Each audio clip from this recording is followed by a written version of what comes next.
Welcome. You are at the CCC. Where there are no outside issues. My name's Anthony. I'm a 7th-year doctoral student in clinical psych, an addict and an alcoholic, another bozo on the bus, and I care about you. And I'm LouiLou. My pronouns are he and him. I am in recovery for crystal meth alcohol. I'm a former Miss Castro Country Club, and I am always in search of balance. Yes, and each week we will provide and create a brave space where we can engage in conversations around topics of recovery. Our intention is to hold and inspire better spaces for more people in recovery by tackling issues sometimes used to separate us. But before we do that, please like, share, and ding that bell. And now the disclaimer. The views, thoughts, and opinions expressed on At the CCC are ours alone. We do not represent anyone but ourselves. The material and information shared here is for general information purposes only. In other words, we are just friends behind a mic here to entertain you. Entertain you, yes. Entertain you. So how are you, Louis? I'm good. After like a really tough week. I mean, it's like I've been going through it, trying to take stock and deal with stuff that's rushing to the surface, and I have to address it. So that's it. But other than that, it's been a good week. The weather's been nice. I mean, we're not having a hurricane here, so. But our love to folks out in LA and exactly. SoCal. We hope that you guys are safe and sound. I know. How am I doing? Thank you for asking. Well, I was waiting for you to shut up. It's like I'm all. Well, I was trying to repair your insensitive comment about the hurricane. Okay, so it's really cool that we're talking about personal inventory today. Okay, go ahead. I laugh because I'm sad inside. So I'm doing really well. This, as I've talked about in previous episodes, the last couple of months have been really trying with my dissertation, but things are coming together quite nicely. I've been feeling very loved and supported as of late. And despite things being difficult, I do feel like I am in a pretty solid place. Oh, that's good. I'm glad that I know how you're doing. Yeah. And I have a new sponsee that I'm very excited about. I am too. I'm very excited about maybe they'll sign on and they'll join in and give us drop those pearls of wisdom. Pearls of wisdom. Absolutely. We do work an anonymous program. Okay, I'm just going to put that out there. So today's... I did not say a word. I didn't say a name or anything. You said so many words. But whatever. Okay, so today's episode... I need for folks at home that are listening, we have a couple guests in the studio today, and one of them just took their headphones off while we were talking. Okay, so no, you can keep them off. So today's topic is personal inventory. And for folks that may not be familiar with a personal inventory, the idea for this episode came from the 4th step. Uh-huh. And so in the 4th step, in a 12-step program, in AA or in any other 12-step program, you take a fearless, personal, moral inventory of yourself.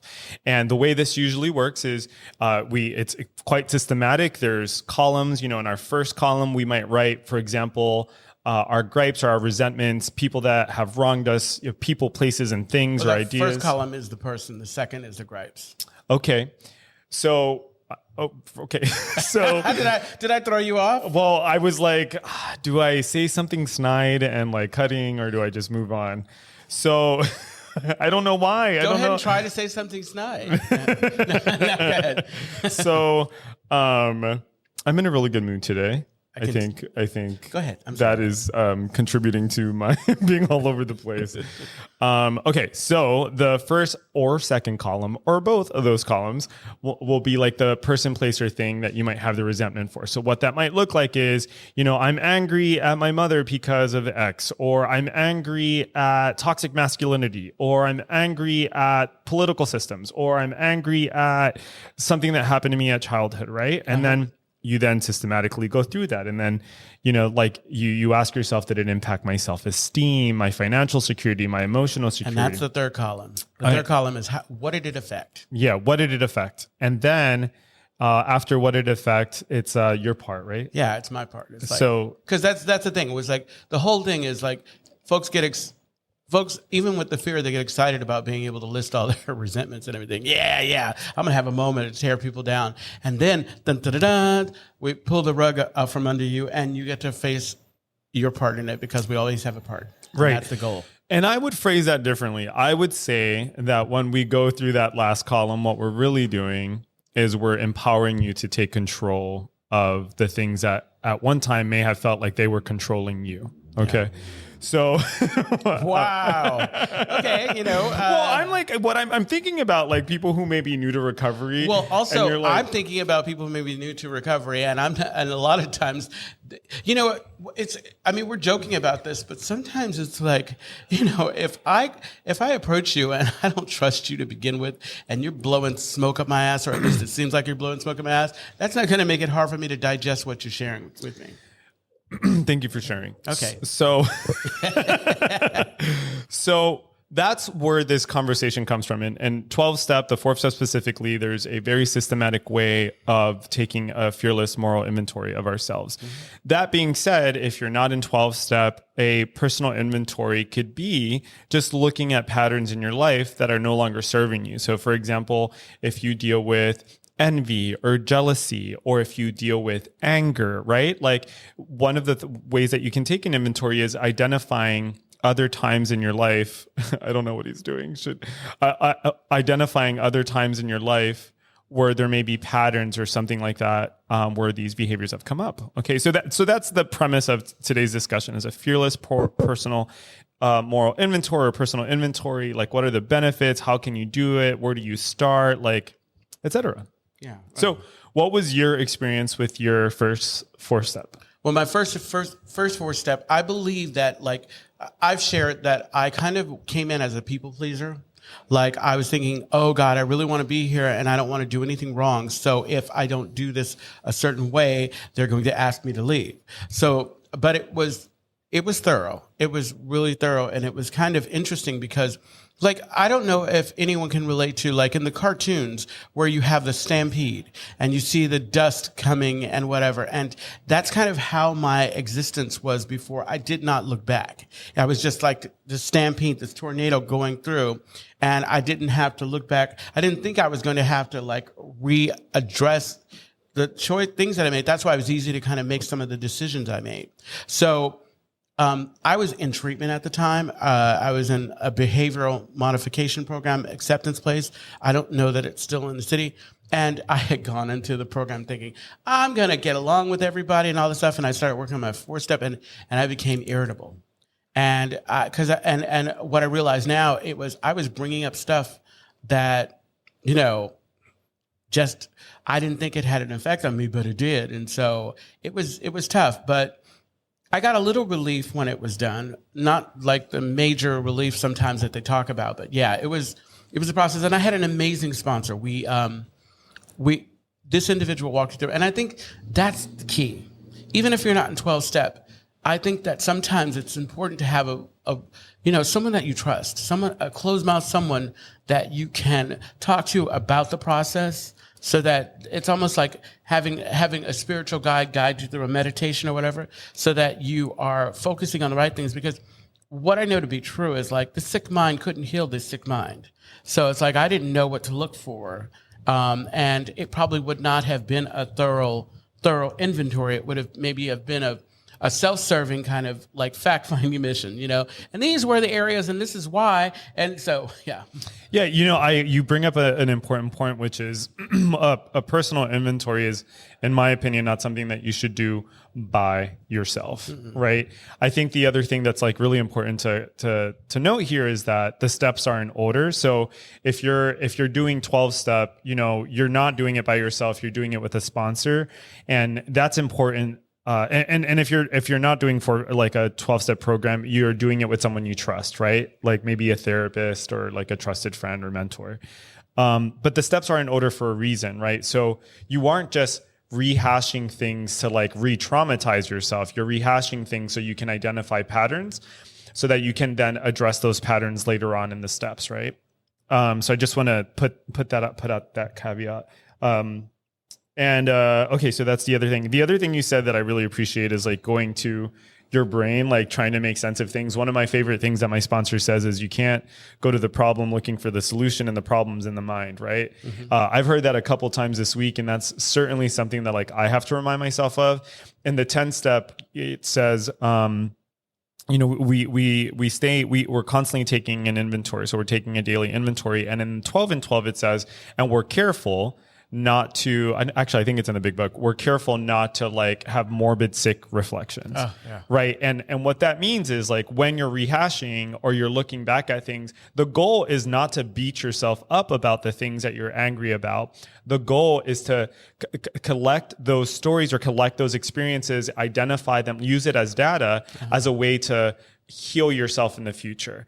And I want to talk a little bit about like what that healing process is like, right?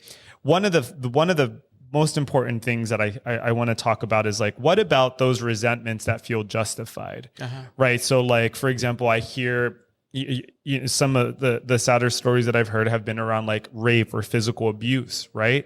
And a person might say to themselves, well, wait a minute, like I'm justified in my anger. Like one of the things I have on mine is like racism, right? And white supremacy. And I'm like, I'm justified in my anger. Like this is something that is fucking like shitty, you know? Absolutely. And one of the hard things that I had to accept when I was doing my 4th step in the very beginning, so these two thoughts are separate. When I did my first 4th step, what I realized that I did a lot of was like, I had a lot of self-pity. And I had gotten stuck into this narrative about talking to myself in like this way that like, oh, look how horrible the world has treated me, right? And this was the story I was constantly telling myself. And I thought like, there's nothing wrong with that. These things have actually happened. But here was my part. My part was in holding on to that anger, you know? And so when we're talking about delicate situations, you know, there is a way that we can use a situation that was really shitty and we can use that to further abuse ourselves, right? And so no one is saying, for example, that, you know, we have to accept, well, let me rephrase that. I don't think the 4th step or anyone is asking someone to like, to be okay with like a horrible transgression. Not at all. You know what I mean? But I think the point that like we drive at with the 4th step is, and I shouldn't say we, I think the goal of the 4th step is to free you of suffering, right? So what are those things that you are holding on to, either behaviors or ideas that are keeping you in a painful state? So what was your, I mean, yeah, I'm listening. Question. So it's like, what was your experience with the 4th step? Yeah. So thank you for asking. Yeah, your first, yeah. Yeah. So, God, you're asking me a question. Well, you know, I want. I'm kidding. Yeah. I know. Yeah, go ahead. So, so talking about self-pity. Yeah, exactly. You know. So when my first 4th step, I felt like I don't feel like I did a very good job, but like, whatever. I did my first 4th step. I remember being very angry. I remember there were a lot of relationships I was listing on there. It was a lot of childhood stuff. And I didn't feel the relief when I did the 5th step the way like I felt the 4th and the 5th step when I was doing them in SLA. But I think it's not because of the nature of the programs. I just think because I didn't throw everything at it. Yeah. You know what I mean? You threw what you could. It's like, I think my first sponsor, one of the best things he told me is like, he used the analogy of like, okay, so if I go into, and my barn is completely a mess and I clean up at least 75% of it, I've still done something. Right. You know, I can still get some relief. Right. I also think based on like a lot of things that's happening now is that you threw what you could at the time, because some things you weren't ready to throw. Like as That's much fair. as I want to believe that I could do a thorough, if I'm not even accepting it, if I'm not accepting something, or if I'm not aware of it, because I think that awareness is a big part of it, then it's like I do the best that I can. And that's why the 4th step is not just a one-time deal. It is that we do it, and we do it frequently. Right. That's such an important point. Thank you for saying that. I 100% agree. I think one of the things there was a share at a meeting a couple weeks ago that I really liked. And one of the things that he was talking about was that when he was doing his step work, that you know, like he didn't really kind of like do it the best way, you know? And I remember thinking to myself, and I said this at the meeting, that like, I think that, but that's the magic, I think, of step work or doing anything, right? The magic is that like, if you just have like a little bit of willingness, if you're just willing to do a little bit, you know what I mean? Like that's enough, Yeah, you know, absolutely. because I think that willingness and like, I think like the little efforts, they build on each other, you know? And, you know, I was talking to a friend today at work, and she was identifying like some relationship stuff that, oh, that was pretty loud. We forgot to close the windows. But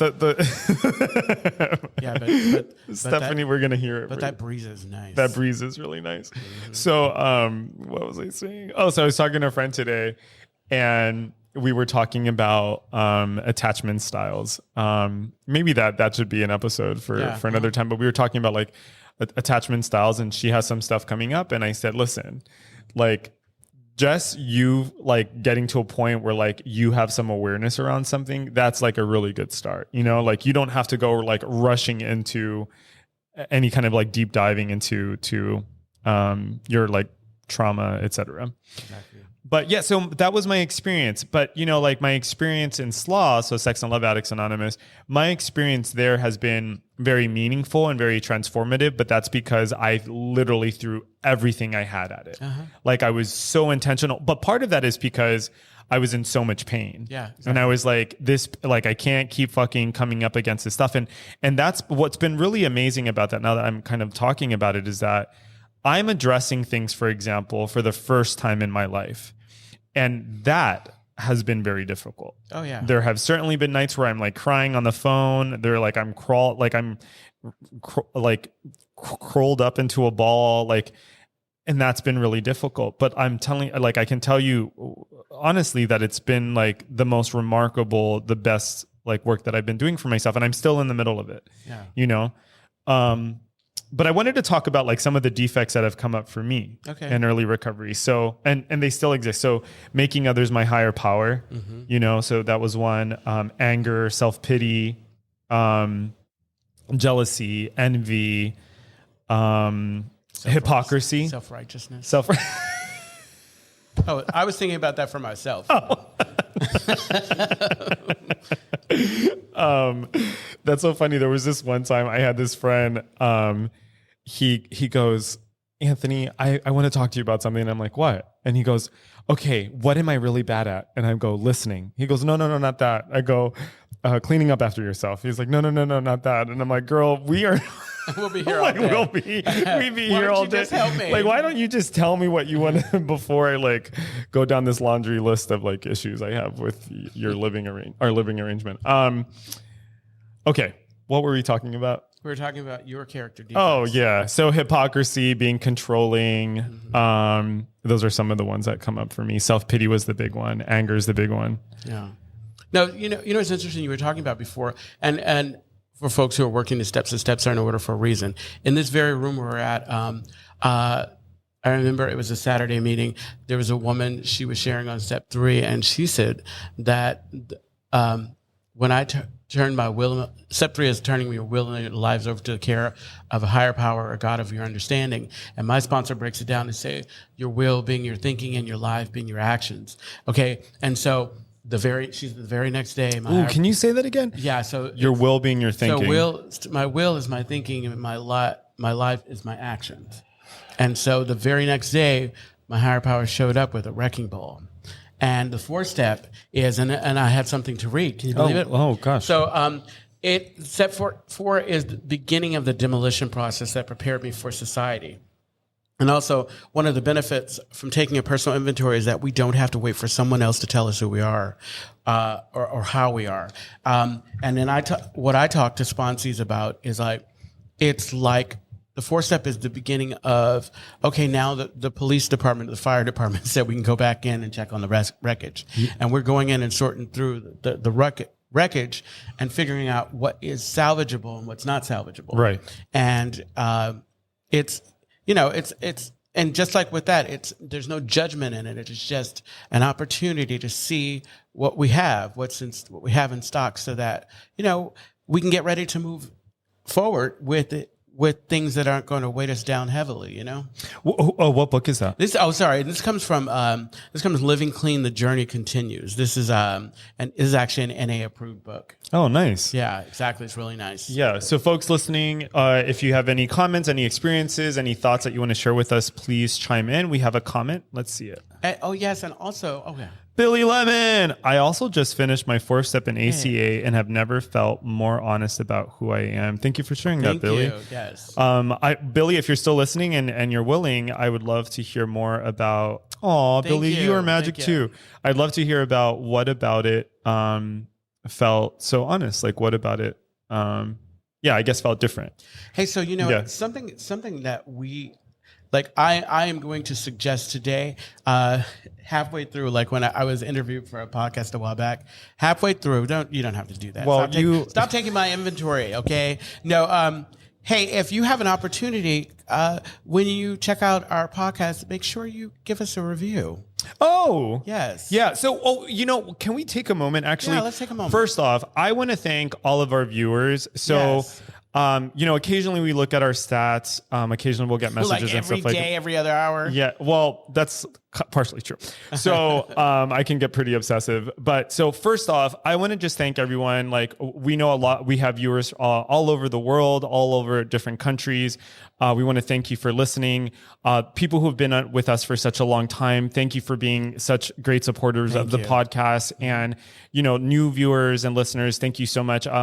We don't get paid to do this. We do this out of the kindness and love of our heart. And it means a lot to us that like we're reaching out to other people and that people might want to listen to the things that we have to say. So just a big thank you to everyone. We really do love you. Aw, thank you, Stephanie. Stephanie. Okay, where were we? We were deep in. I'd done my whole analogy and everything about the wreckage and all that good stuff. That was really nice. I really do appreciate that. So self-pity, empowering. So I wanted to talk about that too. So I heard that this was a meeting I went to during COVID times. Yeah. There was this guy in New York. I don't remember his name, but he was talking about the 4th step and I loved the way he described it. Mm-hmm. So what he was saying is like, we do this 4th step. And for the longest time, we were like controlled by these situations. Mm-hmm. And what the 4th step does is it gives us that control back. Absolutely. Right? Because as long as we're blaming people, places, and things, as long as we're telling ourselves stories about things that have happened, right? Like those things like control us, they make us angry, they like influence the decisions we make, right? And so we're essentially controlled by those things. And what the 4th step does is if we, like I've said a million times, if we distill it to its simplest parts, it gives us the thing that belongs to us and the thing that we can work on. I used to always say it's like, they weren't, at one point I was really trying to be mindful about the language I was using. So I wasn't using good or bad. I was using maybe high or low. So they weren't my highest choices, but they were my choices. And in that experience, I was empowered, because I was thinking, and it helped me to kind of come to terms with this idea that I had a part in stuff. It's like I made a choice. It was the best choice at the time that I could possibly make. And that I get to hold on and not punish myself for making that choice. Right.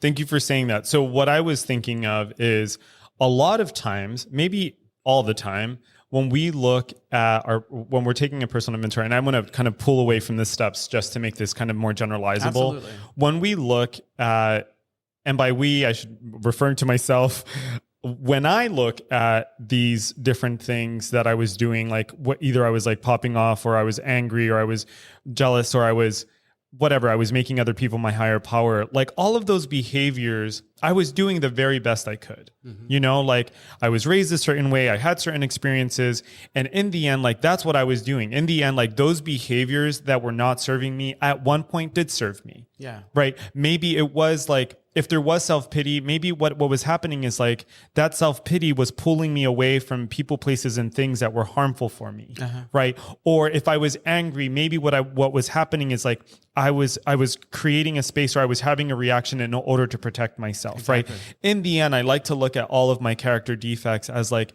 old ways that I was protecting myself, that I was taking care of myself. And what makes them defects is that they have stopped working. And how do I know that they've stopped working? Because they're causing me pain. Yeah. And what do we really call defects? And like, these are attributes that have gone awry, you know? Right. And so one of the beautiful things that I like that they say in the big book is that, you know, a lot of what happens a lot of times for us is that, you know, we have natural instincts, the desire for sex, the desire for companionship, the desire for success, right? And for many of us, what happens as addicts and alcoholics is that we take it too far sometimes. You know what I mean? Like we start stepping on people's toes, you know, we start, et cetera, et cetera, et cetera. And like that is when our behaviors have stopped serving us. Absolutely. And stopped serving us. And the key is, and this is the gift, we figure out they stop working like drugs and alcohol, and we do something about it. Unfortunately, a lot of times we hold on to it and keep using the same tools, thinking that they're going to work again. Right. Yeah. Right. And so I don't know why I sighed so hard. I think I'm just like really excited about this topic. Yeah, I know. Exactly. Yeah. Well, it's not as heavy as last week. God, last week, generational trauma. Tune in. We'll have a sequel. Yes. We as an aside, we had to take a break because we both walked away from that conversation feeling like, oh my God, that was so much. We can't do another week of that. Called my family and cursed them out. Can I? No, I didn't do that. I wouldn't do that. Yeah. So again, it's really hot in here. So for folks listening, if any comments, anything's coming up for you, please share with us. So I want to talk about how we have gone about addressing those behaviors, gone about addressing our character defects. Anything come up for you? You know what? The one that I like to talk about, character assassination. Or gossip, however you want to put it. Break it down for us. Well, okay, so it showed up and it continues to show up. And this is where I give myself grace. I think it's important I had to become aware that I was doing it, because some things are so ingrained, like it's just a natural thing, like it rolls off your tongue. And I'm like a middle child. If anyone knows me, it's like I sit up at night thinking about what I'm going to say to some people. Like I've got like an arsenal or Rolodex of hate, like Bianca Del Rio. Give a shout out. And for me, what I did, like I have a fellow who is amazing, who just had an anniversary, and I had a conversation with him about this very thing. And one of the things that I did as a way of acknowledging, number one, that it's still an issue that I have, is not going to go away overnight, is I started to become mindful about who I did that with and where I did gossiping. That. Yeah, like if I found myself doing that, and then I wasn't doing it in the presence of folks who didn't know me and knew that I was trying to make changes. And it, over a period of time, I mean, I still do it, but I don't do it at the alarming rate that I was doing it before. I think, like with any defects or character traits that need to kind of change, I think the key, for me, what's important is knowing that they're not going to change overnight, that it's just like any kind of behavior, you need to give it some time to go away, you know? Yeah. So this is where I feel like we have to come back to the steps, right? So the way the steps are designed is that we technically don't do anything. Yeah. What we do is we ask God to remove these defects of character. Or higher power. Whatever. Our higher power, right? So that's it. We humbly ask. And then we live our lives as if, right? So what? I think, okay, so I agree. Did you just say what? No. I'm listening to that. I agree. Yeah. But we have to take some actions. Of course. We have to take some action, because it would be nice. It would be very nice to say, it would be almost like taking a pill and say, I want these to go away. Okay, right. Yeah. But, we take the action, and then I think maybe we say that, but I think maybe the action I'm thinking is that I become aware of the times when I'm acting on them. So in the 12 and 12. Okay. Okay. Okay. Act a fool. Act a fool. Act a fool, girl. Is that Alexis Mateo? I love you got the reference. I love Alexis. Yeah. my heart of fellow Boricua. Okay, so that was so amazing. I don't know why that. Act the fool, girl. Act the fool. That whole scene. I know, exactly. That whole scene I was living. That was when. I like when Tammy Brown is like, I'm acting. Okay. Teleport to Mars. Teleport. Okay, stop it. I like totally lost where I was going. What was I talking about? We're getting ready to debunk everything. I wasn't debunking. I wasn't going to debunk. I was going to support what you said with the literature. Okay. So in the big book, no, it's actually in the 12 and 12. When we're talking about the fourth step, I think it was, or was it in no, it's in the 12 and 12. Basically, it says like God is not asking for us to be passive in this action, that we are not just children that like get to kind of just rely on our parent, right? Mm-hmm. This is a call to be in relationship with a power that's greater than yourself, whatever that is, right? Yeah. And it's through that relationship that we start to see those character defects lifted. And so there is action involved in there. And so some of the some of the like suggestions that I got from my sponsors, like you take contrary action. Yeah. Exactly. Right. So in a situation where you might get angry or gossip, in that moment, the work there is like, actually, no, you know what? I'm not going to gossip. Yeah. Right. Like just first thing, or in that situation where you might want to like assassinate someone's character, you're like, you know what? Instead, I'm going to choose to say something nice. That's actually something that's saved me and has actually transformed the way like I interact with people in general. Do you remember that period where I was trying to change my environment at work, and I was like, I am not going to bring any negativity to that experience. And so I did that very thing. Like whenever I felt like I was going to go there, I would think instead something nice and positive about individuals. Yeah. Yeah.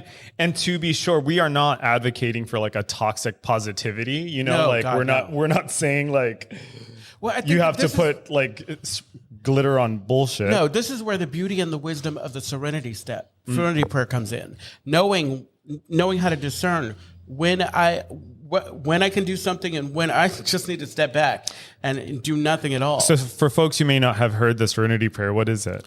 God, grant me the serenity to accept the things that I cannot change, the courage to change the things I can, and the wisdom to know the difference. Right. I love that. I know. It's it's very simple. Simple. Until you get to the second part. Oh, thy will, not mine be done. No. It's actually a longer prayer, and they excise the parts that are kind of like no. Right. I get it. So one of the ways that I've addressed my character defects is like, one, acknowledging that, like you said, they're not going to go away overnight. I am not doing this by myself. I am turning things over. I am humbly asking God to remove these defects of character, Oh, we're talking about him too. Oh, absolutely. Like just being real about shit that comes up. Exactly. 100%. 100%. Because I think that like the one thing I thought was super amazing early recovery about the program was that I was able to be really honest and vulnerable about times when I was jealous. Like that was before, like, because it's not comfortable to have, to acknowledge that you're jealous of something, or that you have envy or whatever. Yeah. But it was empowering and kind of freeing to kind of say, oh, this is jealousy. It's rearing its ugly head, and it's got me by the cojones. Very nice. What was I going to say? Not cojones. What did you say? What did you say? I didn't say the other. Like the, oh God. I can't. I'm losing That's okay. It's all good. It's like, it just threw me off. I like had a thought and I was like, did he just say that? Okay. All right. So, taking contrary action, intention. Yeah. Right. So, like one of the ways that I've addressed character defects is having intention. And sometimes, for example, if I'm going to enter into a space that is going to like I'm going to have some type of reaction. For example, I tell myself my intention is to go into this space and be kind. Oh, my intention is to go into the space and find the good in everyone. Or my intention is to go into this space and mind my own business, right? And that can sometimes... Or my intention is to just love you from across the street. Yeah. Because for some reason, I can't be around you. Yeah. And like, let's be real. Like, it's hard to be human sometimes, right? It's hard to like be in relationship with other people. It ain't easy being cheesy. It ain't. Everyone's so creative. I love her. Do you know her name? I don't know her name, but she's amazing. I love her. Funny. Yeah, she's so funny. Everybody's so cretive. You know it's bad when like you hear that. It's like, okay. You're like, oh shit, are they about to boil chicken again? Oh God. God bless her. I forget her name. She's a TikTok star, in case you're not familiar. Yeah, let's not get too sidetracked. Okay. So, it won't go down easy if it ain't cheesy. Absolutely. Okay, so contrary action, intention. I think the other thing is you were talking about like being honest about things that come up. The other thing about character defects is like being mindful of like people, places, and things that bring that shit out in you. Like sometimes it might be like, hey, I might be hanging out with the wrong people. Oh, absolutely. Or like, and it might be, maybe it's not I'm hanging out with the wrong people. It's like, I think I need to establish boundaries with these people, So like a big one, let's talk about gossip for a second. Oh, yeah. So I don't like gossip. However, actually, let me be real. I kind of love gossip. Yeah, exactly. I kind of love gossip. But I'm going to explain why I kind of love gossip. So when I was growing up, my mom is like the biggest chismosa. Like she would sit at the porch and she would look out the window and she was, oh my God, I can't, I'm not trashing her. This is just, oh my God, Mom, I'm so sorry. My mom doesn't even watch this, but like, I don't want to speak like disparagingly of her. But what she would do is like, she would sit at the porch and she would look out the window or whatever. And like, when she would see me, she'd be like, oh, you know what I saw? And like, you know what I mean? Like, so we would bond over gossip, right? And that was easy for us to bond over because we had nothing else in common. You know what I mean? Like, when I say my mom, I mean my grandmother. My grandmother's in her 80s and I'm 38, right? So you imagine what that difference was when I was like younger. So something about gossip can make you feel like you're close to someone, right? It's also kind of intoxicating, right? Like it feels kind of like sneaky or, it has like its allure. Mm-hmm. And the other thing is that like it's an easy way to bond with people. Oh, absolutely. Right. So there are things about gossip that feel like pleasurable. Especially at work. Especially at work. But here's the problem. The problem is when that gossip has an adverse impact on you or on someone else. Right. So like sometimes it can be like, and I think we had an episode on gossip, right? And like, and like anthropological research has showed that like gossip was used as like it was a way of governing people, right? So gossip inherently isn't negative. But it's so common. It can be easily become negative and it can easily like impact people's lives, right? We like to call our gossip now cares and concerns.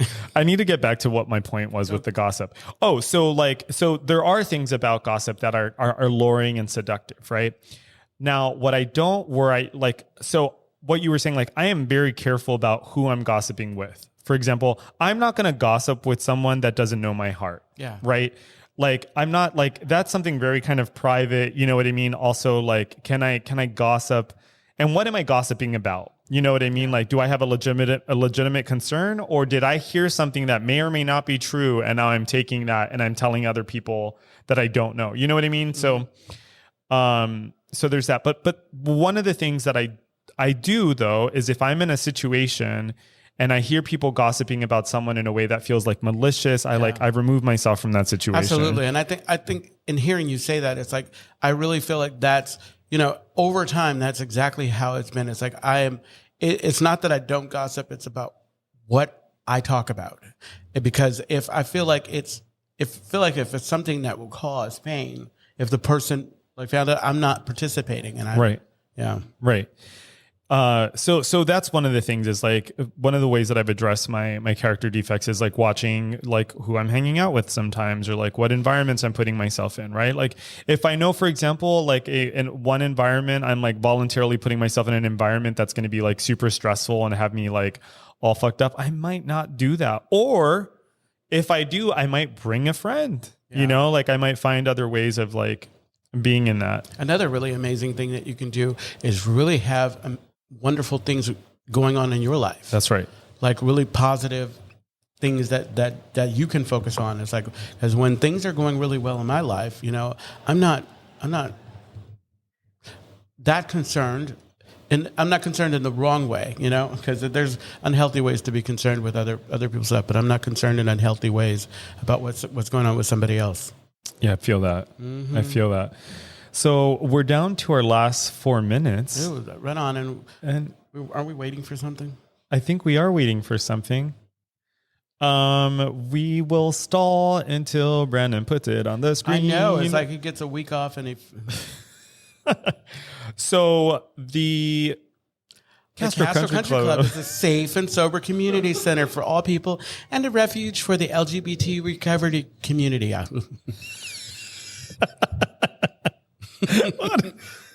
You just said the community. Yeah. So we provide programs and services that help people change their lives by supporting personal growth. And our vision is to reduce the suffering of addiction by connecting people to community, opportunity, and support. You can find more information, including all the ways to contact us, at www.castrocountryclub.org/podcast. Yes, and tune in every Tuesday at 4 p.m. Pacific Standard Time when we go live on our Castro Country Club Facebook and YouTube channels. Find us wherever you listen to podcasts. Lovely. Lovely. Shout out to our audience.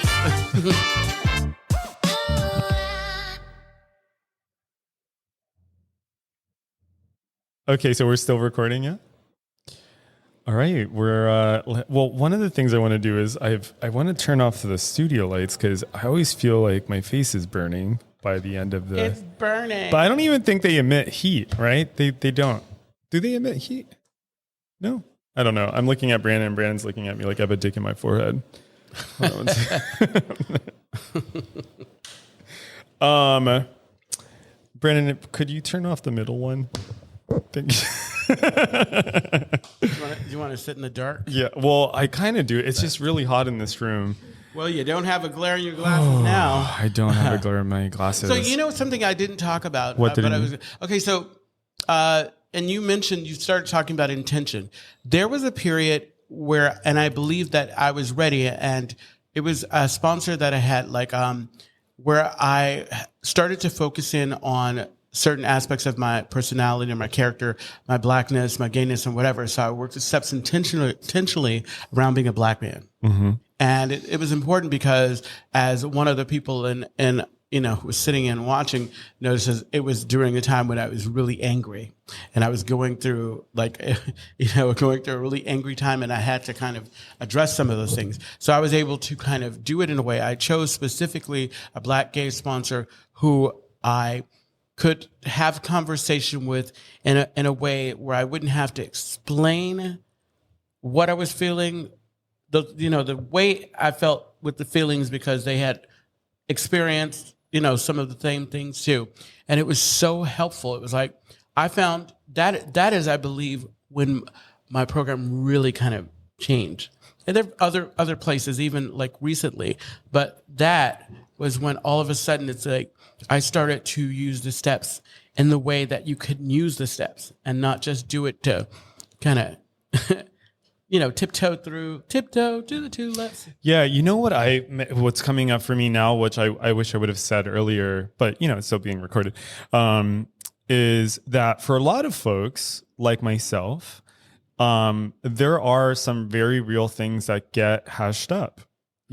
And I've needed outside help for that. I've had, there've been some experiences that like have been really stuck, and like they've they've fucked me up. And so I've had to work through those things in therapy. So, I personally, I'm of the opinion that like there are some things that like the step works can't necessarily address completely, and so I'm a big advocate for outside help.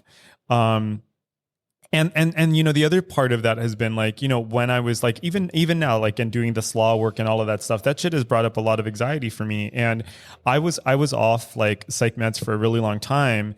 And then like, recently I was like, you know what, I can't, I need the support, and I needed, and actually I didn't even arrive there by myself. I arrived there with my therapist, my therapist was telling me, she's like, Anthony, like I know you don't want to talk about medications again, but like you might need the support right now. And I said, you know what, I'm absolutely, and it's been, it's been wonderful, and so basically the takeaway is that sometimes when you're looking at your own shit and you're looking at patterns and you're looking at all this stuff, like it can be very painful. It can bring up a lot of stuff. And like, those are not things that I think I should have done by myself, and our sponsors are not fucking therapists. No, exactly. You know what I mean? I always tell my sponsors, it's like, okay, so we're going to be rattling a cage that you probably thought wasn't going to be reopened.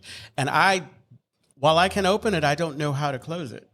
And so, wow. That's really good. So yeah. I really would, encourage you to consider, if you're not already doing it, therapy, because there are some things that, we're going to talk about, and there's no way, this is why I think a lot of folks don't make it past it, because it becomes too much, and not knowing how to kind of sit with it or deal with, but to have someone who is trained and helping you understand that. I mean, that is like the perfect marriage when you're trying to become a better version of yourself, when you're trying to get, 100%. Yeah. And and to be real, like, I think I'm thinking about like, for a lot of like people of color or people who like, I'm thinking about like marginalized groups or marginalized experiences. Like, I feel like, like when we're looking at like those like traumas, and we're looking at,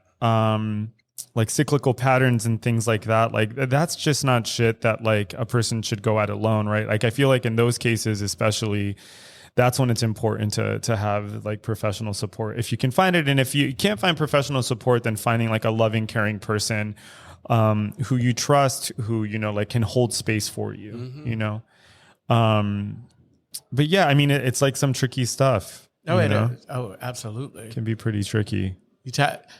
Folk go in thinking you're going to focus on one thing, and everything else is like, yeah, it's a lot. Yeah.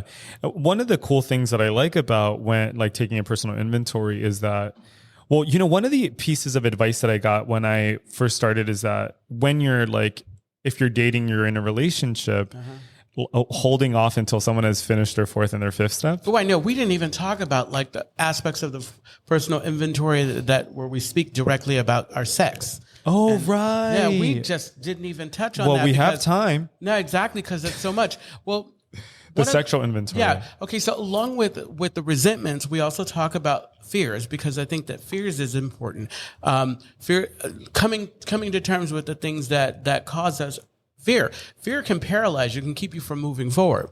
But then we go into an area that, we don't like, some people don't like to talk about, especially I'm a grown ass man.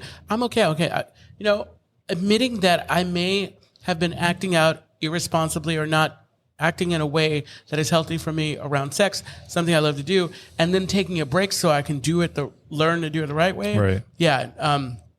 Anyway, go ahead. The sexual inventory, it's funny because the sexual inventory for me, what came up for me with my sexual inventory? Because I had to do it again. Your dick. It's like, swing.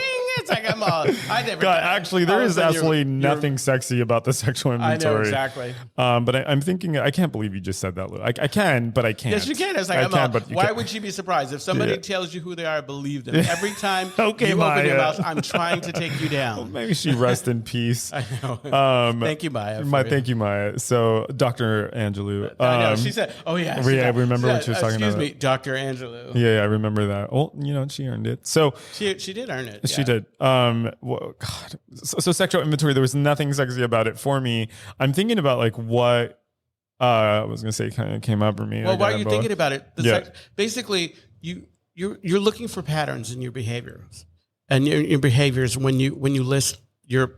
Hopefully, you were not like some of us who had so many.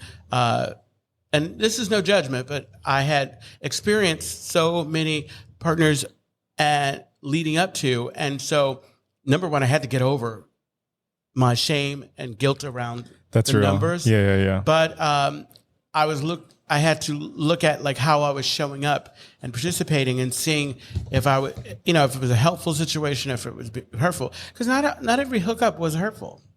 Right. I had this conversation not too long ago. That's interesting because one of the things that showed up a lot with my sexual inventory was a lot of shame.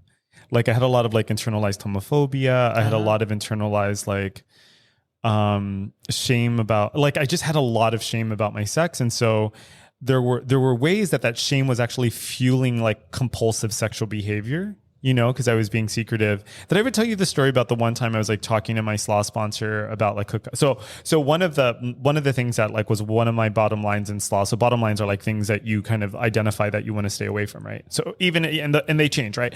So one of the things was like I was going to have a period of abstinence. And I remember like it was so difficult for me. You were going to? I ended up, so it was very difficult for me. I had all of these like slaw relapses where like I would end up hooking up or I would whatever.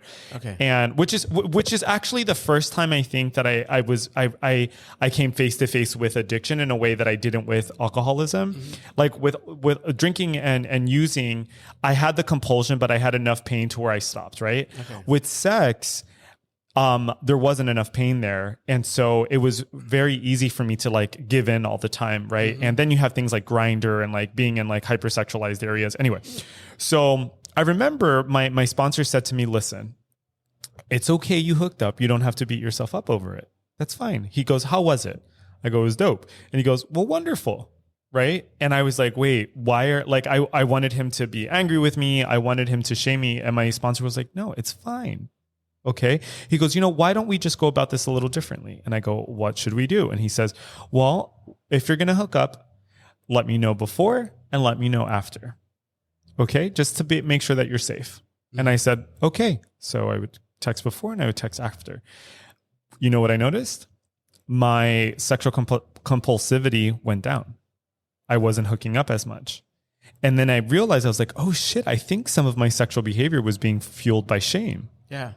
And I was like, what the fuck, That's what I always say to my sponsors. I mean, I haven't experienced SLA, but I'm like, check your motives. Why are you doing? If there's not somebody I'm talking about, like I went to the sex club on Friday, but the first thing I did was I talked to my sponsor about it, and I was able. And it's always about like, if I'm doing things like, I always talk about my sexual idea. One of the things is like, I want to feel dirty during it. I want to feel dirty after. So if I'm sneaking around and lying about what I'm doing, it's not healthy.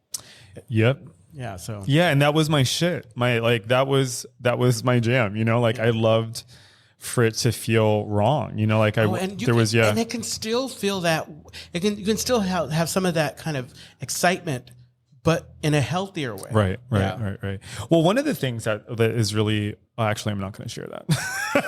I'm going to keep that to my, I'll tell you off. We're done. We're done, Brandon. No, I'm kidding. I'll tell you off the mic.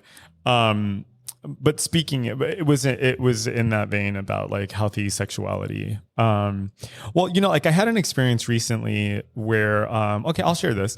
So one of the things that, I deal with, like, sometimes I have issues with jealousy, and my partner is quite wonderful. We talk about it. I've never really had it's been a thing. And, recently we had this experience. I had two experiences. I think I may have told you about this, where there was this one experience where we were in the car and he saw me check someone out. And he goes very playfully, very lovingly, he says, babe, did you just check out that guy that walked by? And I go, I did, but like I went back to what I was doing. You know what I mean? Like this, like I did something wrong, you know? And he goes, babe, it's fine. Like, it's okay. He's a good looking guy. Like, I get it. And he was just very playful and fun about it. And the day went on. So then 5 minutes later, we're driving to his apartment, and I turn to him and I go, babe, I feel so guilty, and I feel so horrible, babe. I'm so sorry. I don't want you to think I don't love you. I don't care about you. And he goes, I don't feel that way. And I was like, okay, Wow. Okay. Fast forward. Yeah. That was it felt like leveling up in my relationship. So then there was this one day where like one of the things that he and I have talked about is like, how do we bring that into the relationship? How can we bring these things into the relationship where it doesn't feel so charged? So the other day we went out for bagels, and there was this fine ass guy who walked in. And so I run up to my guy and I go, hey, like, check out that guy. Like, what do you think? And he goes, like, he like nods his head like, oh yeah, right. So like so it was like this really hot situation, and like we were like kind of like what was great for me is like I felt like we were best friends. It felt like it was totally simple. It was fun. So we go into the car, and he says to me, he goes, he's like, I feel so turned on right now. And I was like, yeah, me too. And so we like start making out in the car. And I was like, what the fuck is happening? And I've never had that experience with someone. Oh, wonderful. And we were talking about like how, and that to me is like, that's so crazy because I've never had that experience before where like we brought in sexuality and we took something that used to like really fucking fuck me up and we brought it into the relationship, and it was like exciting and fun. Now, to be sure, later on in the day, like I was tripping about it a little bit. You know what I mean? I'm like, but like that, but that's like how we work through things, right? So like the moral of the story is that like the sexual inventory part for me, like there's some really, I mean, like that stuff is so important because it's real subtle. It's like the kind of shit that like typically I think people keep private. Oh yeah. And it's like, how we say you're as sick as your secrets. Well, there's a lot of secrecy in sexuality sometimes, and that can be very toxic. Yeah, that's true. There are secrets too that you don't know you're keeping secret. So, right. Preparing yourself for things to come to the surface is important. Yeah, yeah. You know what? I'll share about something that makes me really vulnerable. So one of the things that like I struggled with a lot. So historically, like I've only topped, right? Like if I'm hooking up, like because this is good. Oh yeah. Go ahead. Well, I'm just going to be real, right? So historically, I've only topped. If you can't see me, I basically turned my mic stand around because. But I want to talk about like why that is semi-problematic. Okay. So historically, that's what I've done, and hookup situations especially, right? And what I noticed when looking back at my history is like in those times that I've bottomed, it was very different. It was someone I didn't know. I couldn't know them. I couldn't respect them. I could never see them again. Period. Because it was just too much for me. I couldn't handle, I had a lot of what is referred to as like bottom shame, right? Because I was like, what does this mean for me? Like, this takes away from my masculinity, or this means this, or this means that, or like just fucked up ideas about masculinity and myself and all of this other stuff. And so that was one of the things that like I addressed in my sexual behavior is like all this secrecy and all this shame around like this perfectly fine, normal thing that like I've enjoyed in certain situations. And so what's interesting about that is like one of the things that I learned is that what terrifies me with that is the idea of having bottoming and having intimacy, right? Because anytime that I've ever bottomed, it wasn't like an intimate situation, right?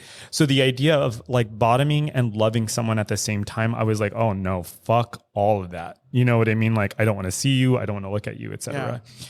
And like, that is something that like I've come around to, like, I'm in a relationship right now where like, that's the first, oh my God, is it okay to share? I don't even know. I'm like spilling my own tea, but like, I know this, I always say this is like truth serum. And I just sit back and I'm all, well, I mean, like, I guess what I want to share, Brandon said, shut the fuck up. He put his 5 minutes up.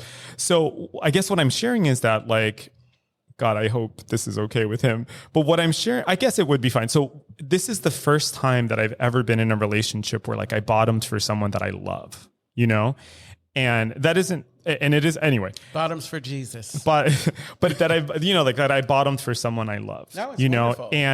And I remember the first time we even went there, right? Like it was like a conversation. I was like, babe, I'm open to it, but like, it's going to take a minute. And I remember the first time, I bottomed for him. I I got like so emotional. Did you cry?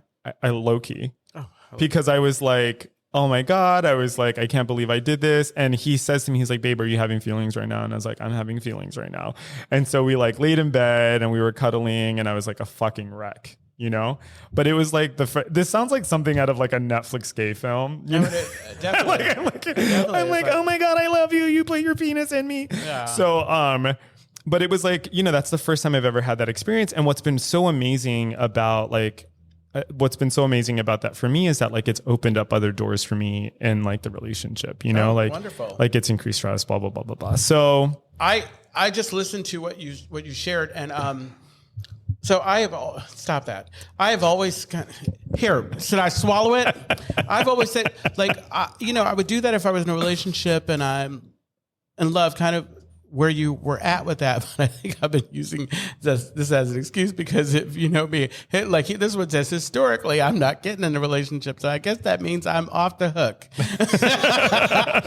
It was really nice. I love it. It just seems what I get to hear what you're going through or whatever. And it makes me think that I'm just as open. But really, it's like, this is a therapy session for Anthony, and I love being a part of this. It's not. I just think that No. I mean that in the most loving possible way because I love that you are comfortable and confident enough with. Well, I'll end by saying this. Like one of the things that I strive to do, and like I'm behind the mic, is to like be open in ways that I've seen other people be open that have brought me like peace and happiness. Right. And so I find like if I can sit behind this mic and people are going to listen, like the best that I can do is to show up like authentically and honestly, because like, why else am I talking? You know what I mean? So, to hear your voice. To hear my voice. So that's it. Thank you for listening. Yes. And we love you and come back and ding that bell. Ding that bell. Bye.